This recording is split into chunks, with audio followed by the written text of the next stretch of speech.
like him from behind. I get mad at you because you wouldn't give me something. He said, I'm not your dad.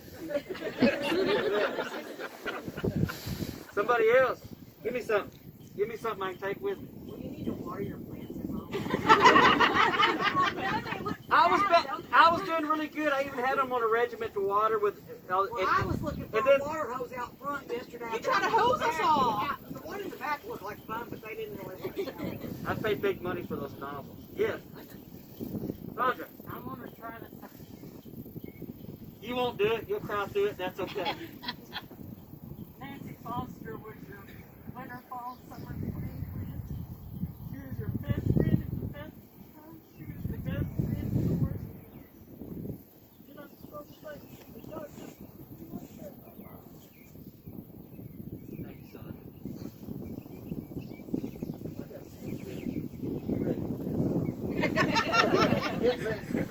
I want to tell you the first time I met Nancy, and it was not related to her marrying my dad. And I realized that when I talked to Matt, I don't think I've ever told anyone. So it was September of '77, as far as I can read. Your dad had just passed. And Shannon Sims called me and said, I was already out of high school, but Shannon said, can you give me a ride home after school? I said, oh, sure, I'll pick you up. So I went up to school, and she said, I've got this friend, Shelly. Can you give her a ride home too? She didn't have a ride. They had finished band practice, whatever. So I said, sure, but I didn't know who she was. And I didn't know where she lived, or I never heard of her. Didn't know anything. And so we go heading out south of town, and so we arrived there, and I go in the house. She said, come in and meet my mom. And I can remember meeting Nancy like it was yesterday. I sat down in the living room. She was sitting in a recliner, and she was 36. 36. And we talked and talked and talked and talked. And she was just so friendly, welcoming, and but I didn't know who she was. So had a nice visit with her, and then Shannon and I left. And I went home and I said, Dad, I met the nicest lady. Oh my gosh, we had such a good visit. I didn't know. She has something to do with a gin somewhere at CB. And he said, oh, yeah. Well, a year later, they get married. Well, I thought that. Nancy really believed in education. She wanted her kids to have a way to take care of themselves. So, and she wasn't shy about planning. No. So, You need to do that. not long after they married, so she comes to me and says, you need some education. I said, well, okay, that sounds good. She picked out the school. She picked out the program. She set up the interview. And away we went. And that was just her because, if there's a problem, here's the solution. You just go on and you're done. So, but she really made a difference. Incredible difference. And I told her this many times. Without that push to get an education, things would have been so different. So, if you take away anything from Nancy, remember that it's one little thing that you can do for another person that can change their life.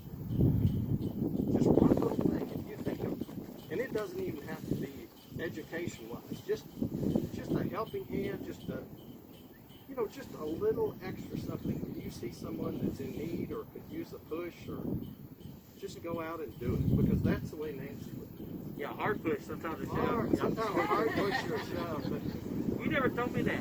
I know. In all these years, I never thought it. So I never thought after meeting Nancy, I never thought about her again. Good. I know. I wonder, how well did they know each other at that point? Probably didn't. Yeah, you don't think about it, but anyway, I'm sorry. Go. I'm talking. Yeah. So, I don't know what year it was. I'm not as good as Mark, apparently. But it was before 1990 because we weren't living in Texas at the time. We had come home visiting family, and we all went up to Nancy's house.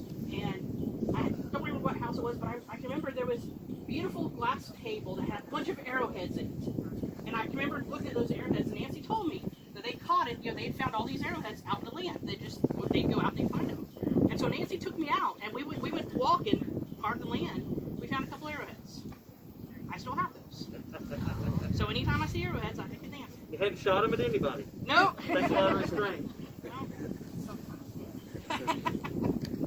I'll tell one. Okay. I remember Pete when Mama Nancy and Daddy used to laugh at about me. But there was a period of time I was guilty of staying out all night. Anyhow, they finally told me, Matt, if you're going to stay out all night, call us and let us know. Because we worry about you. And now that I'm a parent, been through the years, you do worry about kids. I didn't know at the time, but they did. They said, but call me and let us know you're going to be out, stay out. So, I called them about 5 in the morning. And Nancy answered, I'm not going to make it home tonight.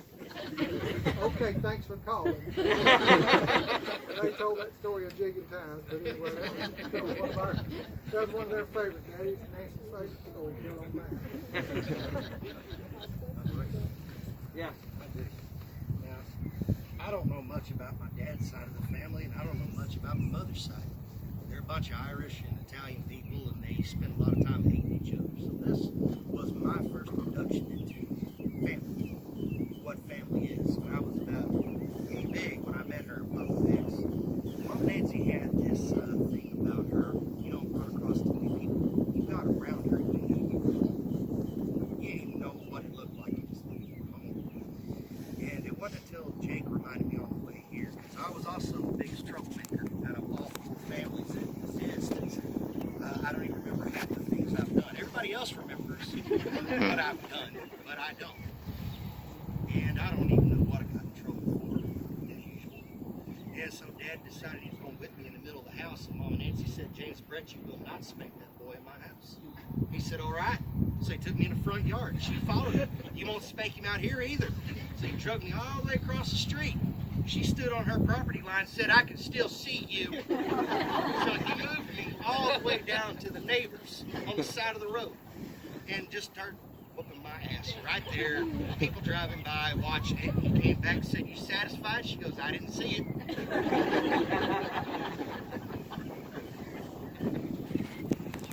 Well, I know y'all are sitting in the sun, and I appreciate it. So, yeah, anytime you want to come up and holler at me, tell me something, I appreciate it. But thank y'all for coming, and be thankful for your families. Right. Oh, Michelle worked for Cottage Village. Michelle works for, oh, she'll tell you. Say so many things about her. She was a blessing since she walked through the door. She's one of my favorites. I'm going to miss her so much. But I'm glad she's done her good. And I feel blessed to have gotten to know her. I always say that she was one of the angels here on earth. She had that feistiness in her, but that's what made her even more Nancy, you know, because she was bossy. Says the younger sister. For those that don't know, Michelle worked at Cottage Village. No, but you want to know what? She had her specific way to make the bed. She only let me make her bed. Ready for bed and everything else. I want to brag about the caregivers. Michelle wasn't supposed to work this weekend, but she thought this might be Mama's last weekend, so she signed up for the shift so she could be there. She wanted to be there. So anyway, that's the kind of people Mother had around her. I've lost a lot of been in, in the nursing position for a long time, and she is the first one that she took her last breath with me. That was very hard, but it was a blessing too, because it just gave me chills everywhere. But we are really gonna miss her very much. Thank you. You're welcome. Thank you. Well, that's it. That's it. Love you too. Thank y'all for coming. Thank you for being here. Thank you, everybody.